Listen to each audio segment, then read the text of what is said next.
With corporate America being what it is, many US citizens find themselves feeling like they're just another number, often called a cog in the machine, a rung to a ladder, or a brick in the wall. Big name brand companies dominate the market. 1 out of every 150 American workers are employed at Amazon. 400,000 work for Home Depot in the States, as well as 200,000 for any red, white, and blue McDonald's out there. This can be deterring when the sheer amount of volume of people is so high, it gives a harsh connotation that anybody can do these jobs and everyone is replaceable. While there may be some truth to that statement, I feel like if a business has good management and takes care of their employees, it would negate a lot of those negative notions, whether they have 10 employees or a million of them. Almost all of these companies try to preach a big, happy family facade that couldn't be further from the truth. In order for that to work, you have to take care of each individual and show them that their well-being is actually being considered, and not by doing pizza parties. By giving them livable wages and providing sufficient time off. According to labor statistics, you should be receiving 10 to 14 days of vacation after 1 year of service. In Japan, it's commonly frowned upon to even use any of your leave benefits when they're given to you. A good work ethic is one thing, but having your job dictate your entire life is another.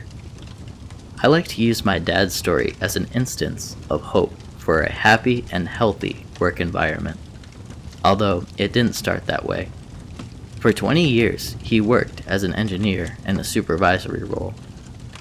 He had a set salary, which unfortunately meant he wouldn't receive any extra money for overtime, which he did a lot of. One day, he was feeling stressed and overworked, and had a rare outburst during a meeting. This resulted in his termination, despite never receiving a warning or a write-up for the incident. He did get the benefit of severance pay, but it hardly atoned for having his position stripped after so many years of loyalty over one minor mishap. He would eventually find a new home, where things would take a turn for the better. Thriving under his new role, he earned the respect of his team and even got the attention of the senior vice president after he patented a fog machine that tested the durability of military goggles.